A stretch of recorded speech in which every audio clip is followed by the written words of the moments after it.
my beautiful caterpillars, and today I thought we would do something a little different. I don't like, for me anyways, I don't know how often we're going to do this. I might as well just get into what I'm talking about. I've tried to make this video once before and then my computer crashed, so I lost all the footage. Anyways, I don't know what I'm telling you, I should just get to the point with what I'm talking about, but I thought we could do a book club. And I was thinking maybe, once a month I do these things depending on how many A books I read in the month, B depending on how my courses are, like when I go back to school, and like these courses I'm currently taking are. So we'll see, but I don't know how often they'll be. I would like to have them once a month where, we just kind of sit and chat about the books we've read, and or just me telling you about books that I like that I think you guys would like to read. So with further ado, why don't we get into our first book, which, whoops, I'm holding it backwards, is Something Borrowed by Emily Griffin. And I really like this book. It's really cool. It's a really good book. I haven't read this in a really long time. Like, I read it a couple years ago, but I love Emily Griffin because I like that the four main characters in the book, although one of them he doesn't really seem like he's a main character, but he is an important part of the story. Anywho's, um, it follows them through their lives. Like the first two books, Something Borrowed and Something Blue, which I don't actually have. It's in my bookshelf, but I cannot find it at the current moment. I tried to look again tonight, and I still couldn't find it. So we're just going to pretend that Something Blue is here. Looks kind of like this, just blue, and it's got, I think, something to do with a baby on the front of it. But anyways, I like her. She's really good. The first book, I should probably tell you what the book is about before I go into the other books. So it says, meet Rachel Wright, a young attorney living and working in Manhattan. Rachel has always been consumed good girl until her 13th birthday when her best friend Darcy throws her a party. That night, after too many drinks, her 30th, sorry, not 13th, 30th, her 30th birthday. That night, after too many drinks, Rachel ends up in bed with Darcy's fiancé. Although she wakes up determined to put the one-night fling behind her, Rachel is horrified to discover... Sorry, that's my phone going off. I don't know if you could hear that. Is horrified to discover that she has genuine feelings for the one guy she should run from. In her wildest dreams or worst nightmares, this is the last thing on earth Rachel could ever imagine happening. As of September wedding date nears, Rachel knows that she must make a choice. In doing so, she discovers that the line between right and wrong can be blurred. Our endings aren't always neat, and sometimes you have to risk all to win true happiness. Something Borrowed is a phenomenal debut novel that will have you laughing, crying, and calling your best friend. So, if that did not intrigue you at all, anyways, I will kind of give you a plot line to what the story happens. So Rachel and Darcy are best friends. They've been best friends since like they diapers, basically, I'm pretty sure. And Rachel has a crush on Dex, Darcy's fiance. And I won't get too into that, but anyways, shit goes down. Let's just say that. And it's interesting because this book, Something Borrowed, is from Rachel's perspective, and Something Blue is from Darcy's perspective.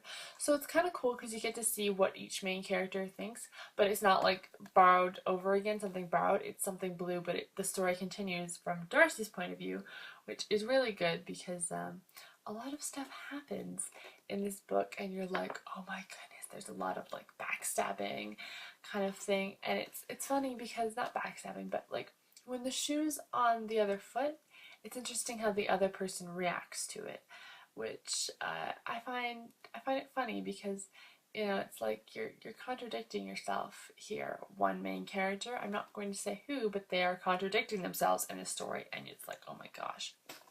But what I really like about her books are, I've read about 4 of them. I've read Something Borrowed, Something Blue, Baby Proof, and something with a house. It's purple. It's got like a birdhouse key thing on it. I can't remember. Something house, or something to do with house and keys. I don't really know. But The Key to My Heart or something. Maybe that might be it. Don't quote me on that though. But I like the fact that with her books, you like continue to find out what's going on with the main characters. Like with the 4 characters that end up being together in the end of the 2 novels. Like I like it. Like you just it's not like based around them, but like in something baby proof, then Darcy and the man Darcy ends up with, you end up finding about what's going on in their life. Like it's just brief, but if you haven't read the first two stories, it would make absolutely no sense to you as to why these characters are all of a sudden popping up, and it's like, oh, da da da, and you're like, oh, that's cool. Now I know what's going on with this person. And then in the other one, um, Rachel Dex's sister is the one having issues. So you kind of get to find out what's going on in Dex's life after things happen with him and Darcy, which is Darcy's fiance in this book. So it's kind of cool. I like it. I like that you still get to know what happens in the first two main characters, even though the books are based on broadly different other people. But I like how she reincorporates the four main characters back into her stories. I've only read 4 books, so I don't know if she does in the others, but I'm assuming she probably would because she's done it in the first 2. And they're the 2 books I read. So I like that fact that she brings them back in, but it's not like the entire book isn't revolving around them. You just kind of get like a little update on their life, and you're like, oh, okay, that's what's happening. Because do you ever read a story and you're like, oh, I really like these 2 characters, and like it just spins off into some other section, and you're like, well, I kind of want to know what happened to like your first 2 main characters. You know, I like that she continues that storyline on. Some books it's like no, but with this book I like it because it's simple, and it's cool how she connects everything and all, and you know, she just brings the story back to the first 4 main characters, which I really like and really cool. But yes, anyways, on to the next book, because I think 6 minutes of talking about that book has done its justice, maybe not. But the next book I've just finished reading was The City of Fallen Angels, Book 4 of the Immortal Instruments. I'm probably way late to the bandwagon on this because I'm sure if you've not read it, heard it, or read it, you are, you know, missing out, but it's definitely a very good book. I don't really know how much I want to give away in the 4th book because I don't know if, like I said, I don't know if you've, you know, have read it or not, but most people probably have. And it's quite old. I'm like, I just started the 5th book, but the ending of this book, all I can say was no, no, no, no, no, no, no, no, no, no, no, no, no, no. You know what happened, but I don't really know. Like I read the first book like a really long time ago. I think I was like in grade 12 when I read it, so I don't quite remember what happens in like the first book, but I don't really want to give it away. I feel like you could probably just research a synopsis, but this book, the series is amazing. I recommend it to you. I really, really like it. Actually, a funny story, I think, was I started reading The City of Bones, which is the first book, and I was like, it's a huge book, because this one isn't as big as the first one was. The first one was more towards like this, although that doesn't look that big in the mirror, but it's big in person, like 500 pages or more.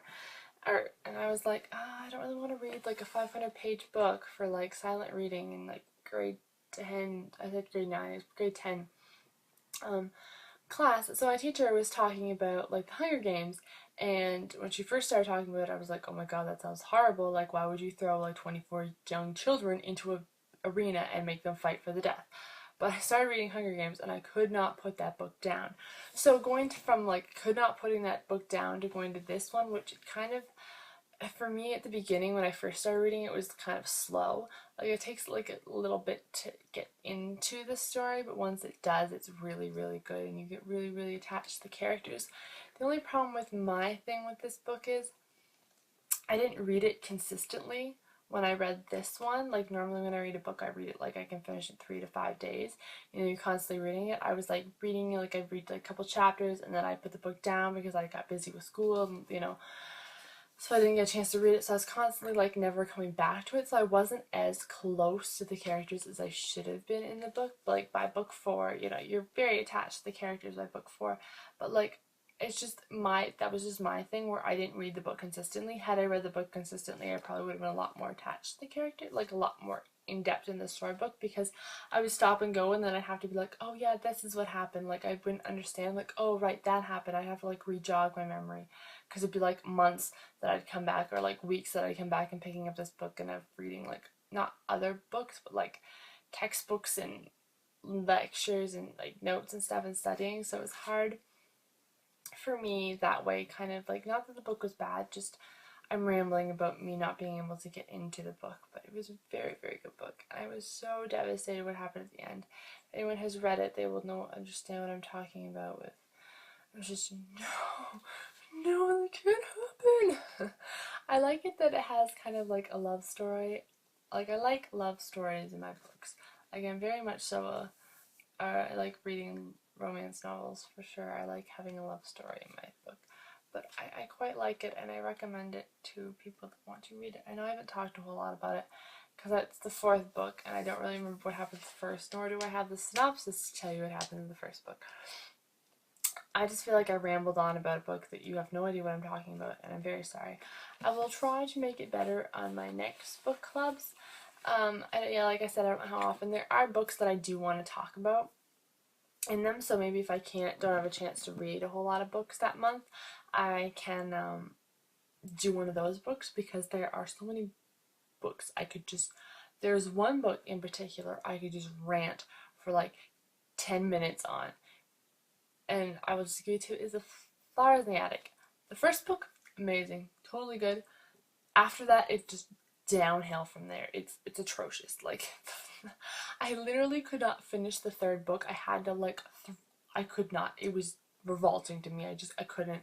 It's so bad because there's so much incest in the book, and like so many people die in that book. Like, it's crazy. I could literally make an entire video all about Flowers in the Attic. I probably could make that right now if I wanted to, but it's getting late and I don't actually have the book to show you. But definitely Flowers in the Attic is a good book. The other 2 are like, the second one, not so bad. The 3rd one, I was wanting to. Card just filled up, telling me that I should probably stop talking about Flowers in the Attic, and I am sorry. I haven't really given you I haven't really told you what the books are about, and I'm sorry. Next time I will promise I will actually get more into what the book is talking about, especially with the City of the Immortal series. I just kind of beat around the bush of what the book was about because I don't really remember what the first one is, and I don't really want to give away spoilers. But hopefully I will be able to do these every month. Hopefully it will help me get me more into like pushing me into reading like 2 or 3 books a month, because I definitely could do it. I don't know about like school wise when I get back into January in school, but for the most part we could probably be able to do them. Hopefully, because I would really like to, and it hopefully will help me give you that oomph of into reading, because there are so many books out there that I want to read, I just never get around to reading them. And when you're in the library, well, at least when I'm in the library, I have a list of books I want, and then I'm like, oh no, I just want to go looking around, or they don't have that one, and I'm like, oh, I don't want to wait around because I really want to read the book now because I'm here, so I go somewhere else. But yes. Anywho, I hope you guys enjoyed the book club. I know I will definitely do a better job of talking about what the books are. There are some books I could easily just go off on, like 2 authors that I really, really enjoy, which is Nicholas Sparks, besides Emily Griffin and Nicholas Sparks, and then, which is Nicholas Sparks, yeah, I'm sure you guys probably all know his movies, you know, the majority of his books get turned into movies. And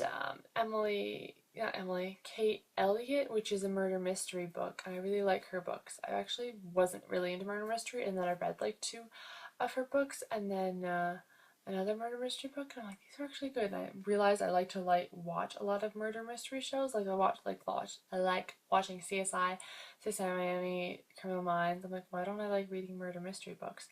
And the titles of Kate Ellis's books, they're like so creepy, but like they're so good though too, because like it was Playing with Bones was the first one I read of hers, and then I read Flesh Taylor, which they're good. I like them. They're both England, and each book I just said was 2 different detectives. Like Playing with Bones is Joe something, and then Flesh Taylor's, I forget his name. It's been a couple of years since I read his book, but it was probably high school I read those books. But anyways, I hope you guys enjoyed this book club. I will try to do a better job of actually explaining what the books are, and I hope to see you guys next month. Bye!